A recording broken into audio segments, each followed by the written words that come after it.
et la bonne fée réapparut devant lui. « Pourquoi tu n'es toujours pas à l'école? Tu as acheté les fournitures scolaires avec l'argent que je t'ai donné ?» À vrai dire, la fée savait parfaitement que Pinocchio avait donné son argent au renard. Elle le mit en garde. « Surtout, ne me mens pas, ou bien tu seras puni. » Pinocchio n'écouta pas la fée et lui dit un mensonge. « Oh, j'ai acheté les fournitures, mais je les ai laissées à l'école. » À peine Pinocchio eut-il fini sa phrase que son nez se mit à grandir. « Tu me dis la vérité, tu es sûr ?» Plus Pinocchio s'entêtait à mentir, plus son nez grandissait. À la fin, il ne pouvait même plus bouger la tête. « Oh, ça alors? Mais qu'est-ce qui m'arrive tout à coup ?»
Objection de nos frères musulmans au sujet d'Ismaël.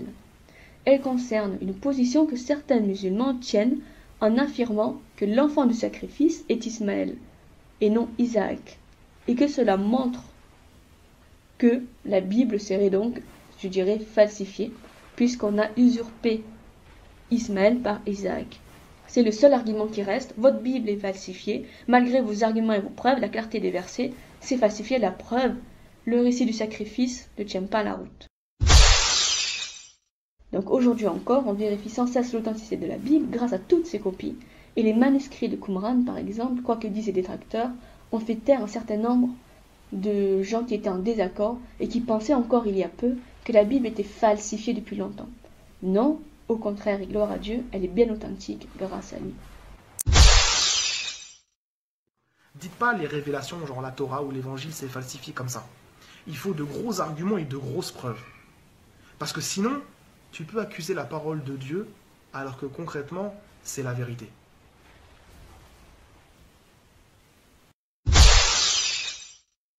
Donc on est obligé de changer la Torah. La même Torah en plus qu'on retrouve avant Jésus dans les manuscrits de Qumran, dans le même ordre, etc. Donc on est avant Jésus, on retrouve la Torah qui est dans le même ordre. On est obligé, nous, pour appuyer notre chose, de dire qu'en gros, non, il y a eu falsification. Et donc on est obligé de changer cette chose-là. Donc ça pose de réels soucis. Est-ce que vous avez des questions? Parce que là je n'en vois plus pour l'instant. Selon toi la Torah est falsifiée? Non.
And the rule is, if one letter you erase from the Torah, one word, the Torah is not kosher. You can put it in a box and send it with UPS. Imagine now you see the UPS worker take a box with the Torah and throw it like this to the truck. And you see, let's see, it's a clear box. You see the Torah is inside, and the goy, take the Torah and throw it inside the truck. It will burn your heart. Don't worry, one yud is missing. They didn't finish. One letter is missing, there's no holiness in it. If it's divine, it's 100% perfect. One letter is missing, it's not divine. Finish, you modified it, that's it.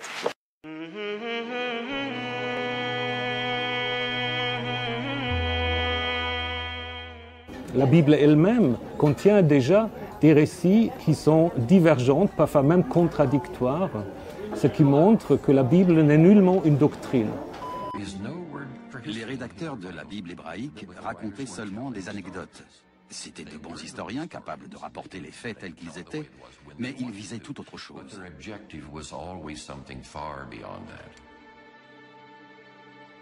Quel était au juste leur objectif?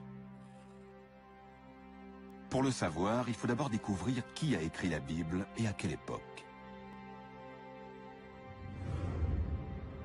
Le Seigneur dit à Moïse, « Inscris ces paroles, car c'est sur la base de ces paroles que je conclus avec toi une alliance, ainsi qu'avec Israël. » Exode, chapitre 34, verset 27.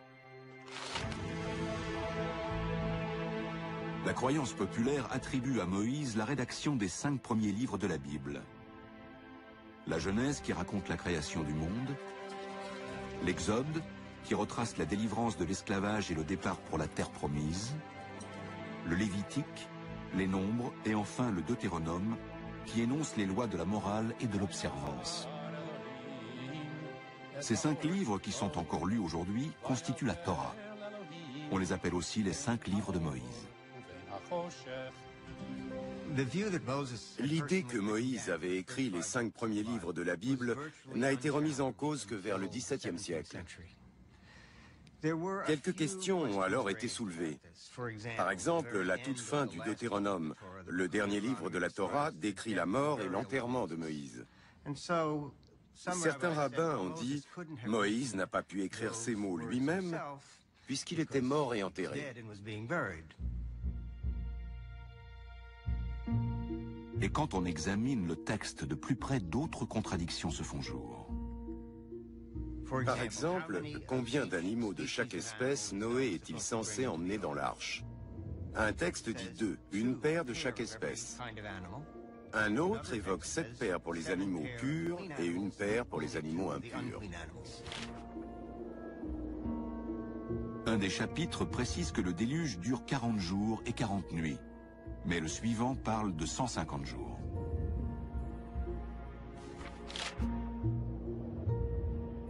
Pour savoir si l'eau s'est retirée, Noé envoie une colombe. Dans la phrase précédente, il envoie un corbeau. 2 versions différentes de l'histoire du déluge s'entrecroisent sur la même page.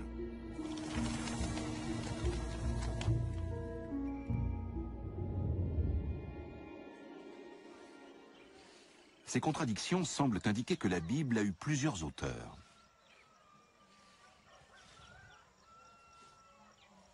Dans les 5 premiers livres, les historiens ont identifié au moins 4 groupes de scribes écrivant à plusieurs siècles d'écart.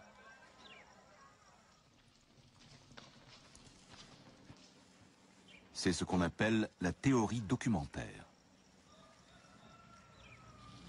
Il faut considérer ça comme une anthologie réalisée au fil des siècles par différentes personnes qui ajoutaient certaines choses et en retiraient d'autres.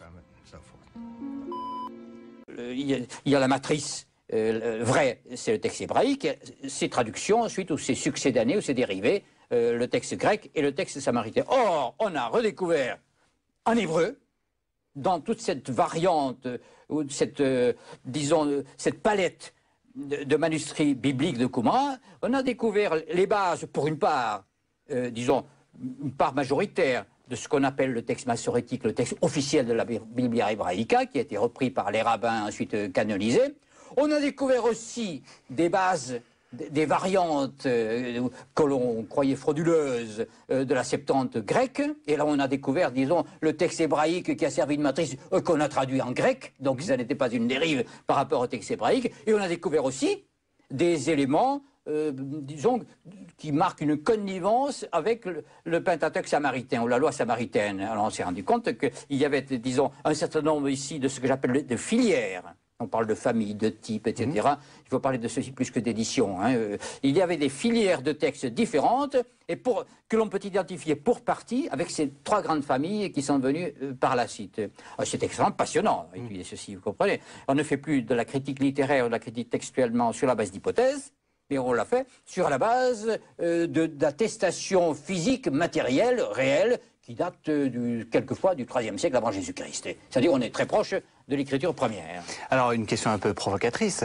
À quoi ça sert justement d'étudier tout ça? Alors qu'on avait avant un texte déjà tout bien, tout propre, tout lisse, c'était déjà difficile à interpréter. Là, vous nous compliquez singulièrement la tâche. Au contraire, mais je viens en partie de répondre, parce que vous prenez tout le travail de critique littéraire. Bon, on pratiquait la chose sur la base d'hypothèses. C'est-à-dire on prend un texte déterminé, fini, et on se dit comment ce texte-là s'est composé, comment on est arrivé à ce qu'on appelle le texte original, le Urtext, c'est-à-dire c'est la fin, c'est une arrivée, ce qu'on appelle le texte original, c'est la fin d'un processus de rédaction. Alors comment restituer ce processus de rédaction pour mieux éclairer le sens d'un texte? Bon, c'est en gros la critique littéraire. Et ensuite intervient sur la base de ce c'est un allemand, bon, ça veut dire original. Bon, ce Urtext qui est un point d'arrivée en réalité. Comment c'est la critique textuelle? C'est-à-dire que comme il y a eu des copies, des traductions, etc., il faut enlever toutes les scories et remonter jusqu'à ce texte définitif, point final de la rédaction, du processus de rédaction qu'on appelle le Urtext, c'est-à-dire le texte original. Bon, et là, c'est la critique textuelle qui revient. Mais on a les éléments, du moins des éléments maintenant, pour travailler sur des bases concrètes, et le travail est passionnant.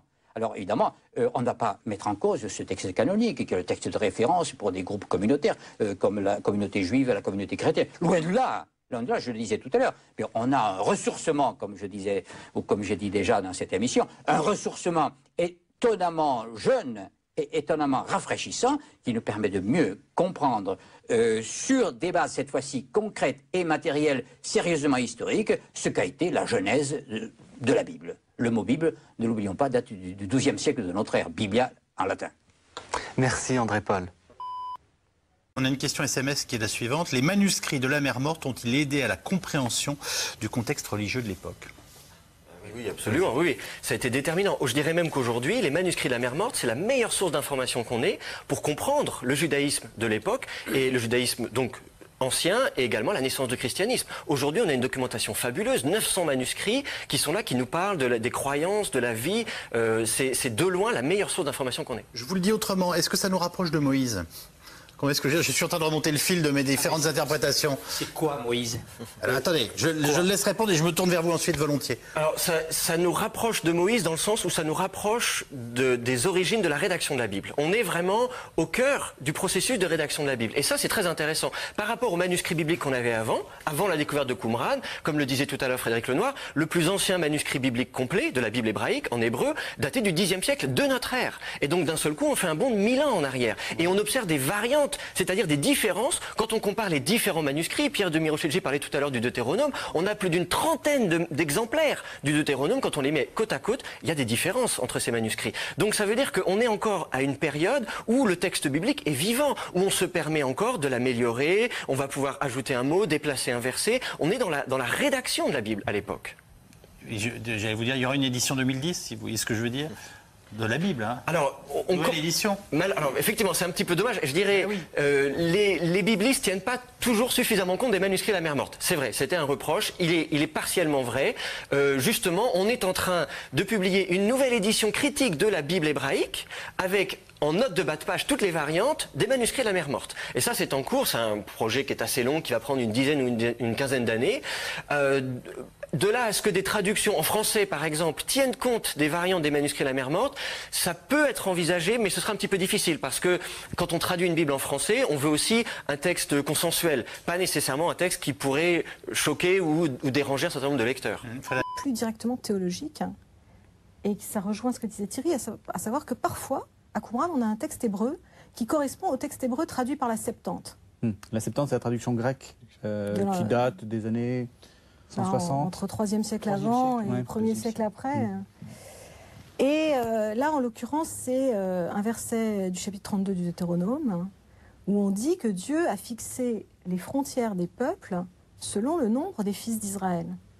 Ça, c'est dans notre texte hébreu actuel, et dans nos Bibles en général, c'est ça. Or, la Septante nous disait, Dieu a fixé les frontières des peuples d'après le nombre des fils de Dieu. C'est-à-dire, en fait, dans la Septante, c'est les anges. Mais dans le texte hébreu à Qumran, c'est les fils de Dieu.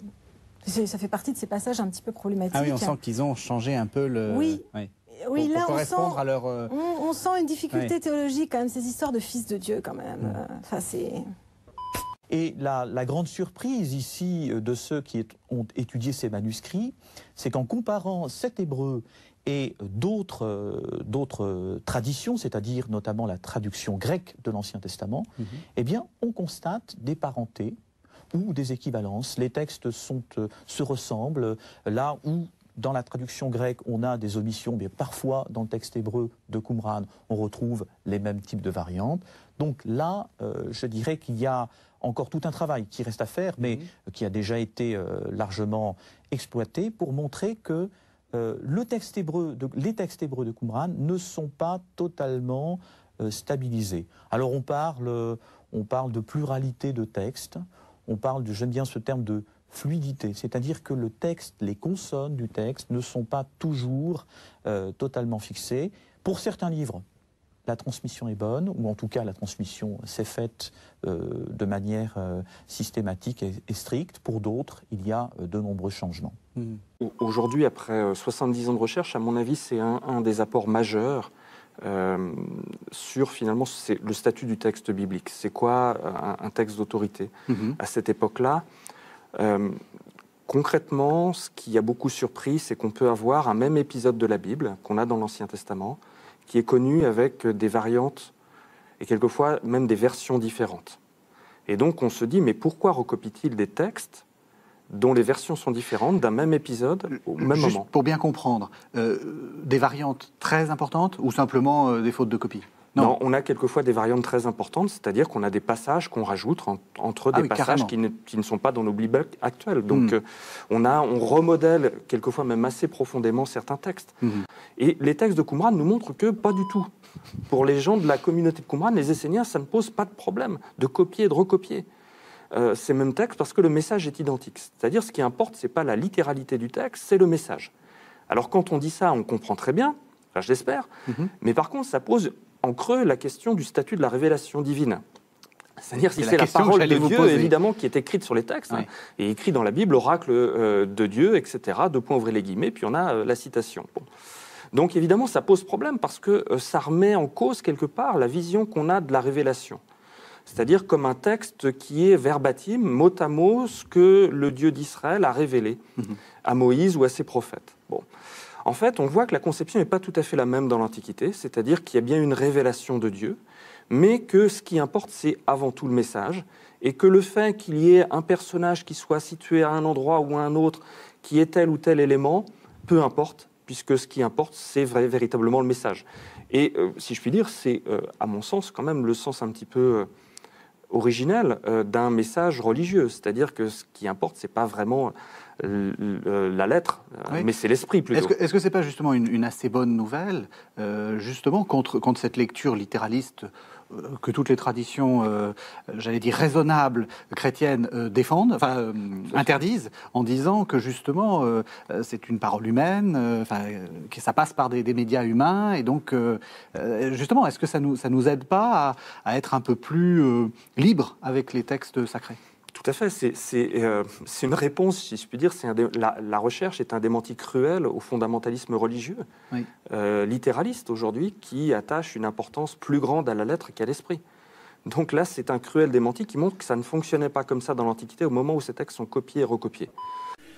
Et dans le monde antique, si vous êtes par exemple en guerre contre une autre tribu et un autre peuple, vous avez en parallèle de cette guerre une guerre virtuelle entre votre dieu tutélaire et leur dieu tutélaire. Et si vous gagnez cette guerre, vous pour vous, dans votre imaginaire, votre Dieu a battu le Dieu de l'autre peuple. Mais en aucun cas, vous ne niez l'existence de l'autre Dieu. D'accord ? Il y a très souvent des idées raciales derrière, de supériorité de tel peuple à un autre. Donc les Hébreux baignent dans cet univers-là. Mais lorsque ils reviennent au monothéisme, avec les scribes de l'époque perse, je dis bien ils reviennent au monothéisme, parce que le monothéisme n'apparaît pas à ce moment-là. Il existe dans la tradition hébraïque, mais il est, on va dire, recouvert du polythéisme. Parce que même s'ils adoraient Yahvé, ils adoraient aussi d'autres divinités, des Baals et la parèdre de Yahvé, etc. Et lorsqu'ils reviennent au monothéisme, c'est là que s'opère définitivement cet amalgame entre Yahvé, le Dieu tribal, et le Dieu universel. Et à partir de là, les Hébreux, donc les Juifs, vont croire, jusqu'à aujourd'hui, qu'il n'y a plus qu'un Dieu, d'accord, mais que ce Dieu-là est leur Dieu tutélaire, leur Dieu tribal, Yahvé.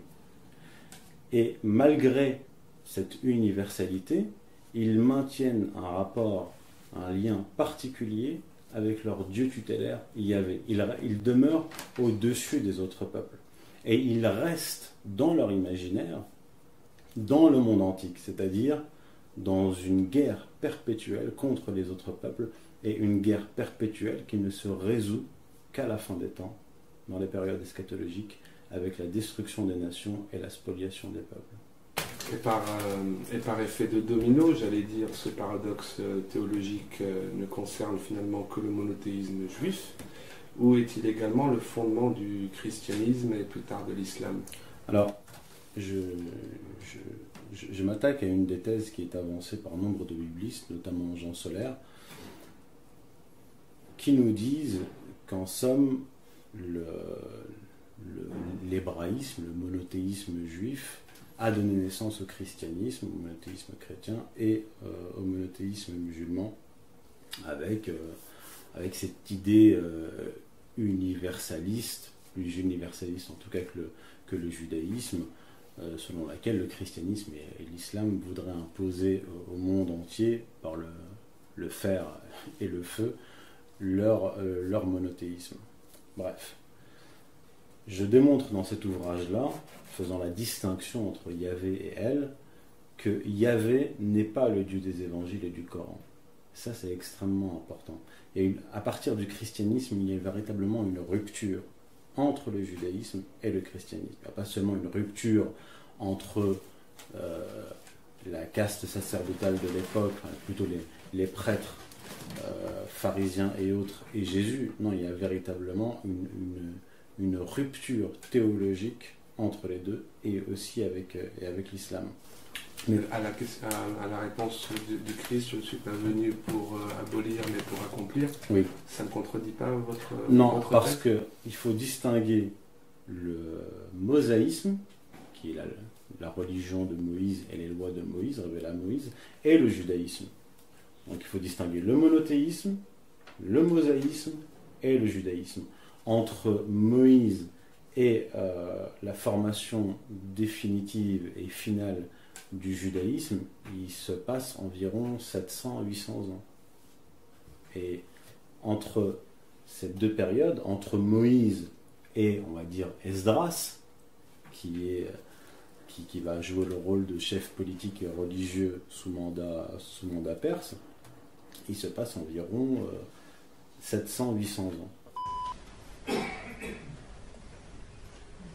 Quel est ce livre qu'on aurait trouvé sous Josias?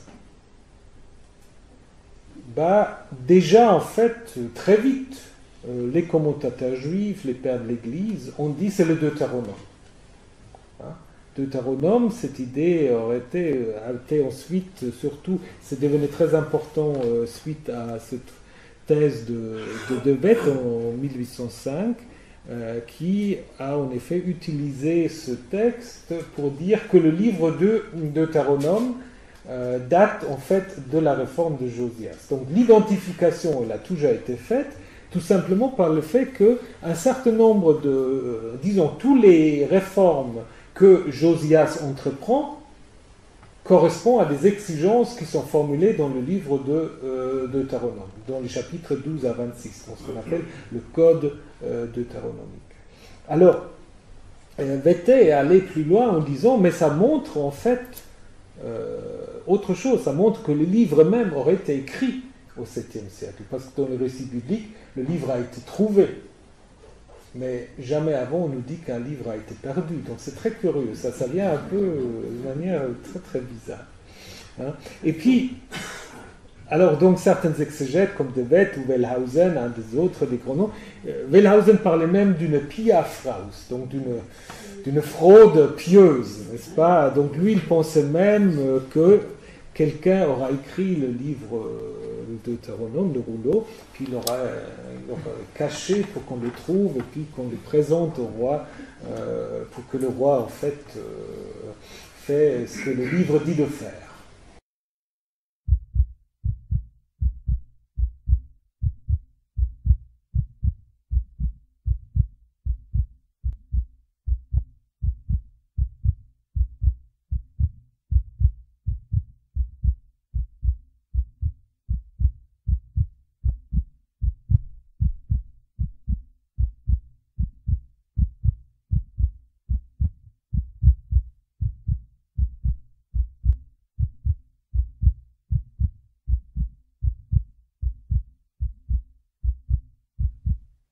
Finalement, il comprit son erreur et raconta à la fée tout ce qui s'était passé. Voyant que Pinocchio était revenu dans le bon chemin, la fée redonna à son nez sa taille normale. « Je te pardonne encore une fois,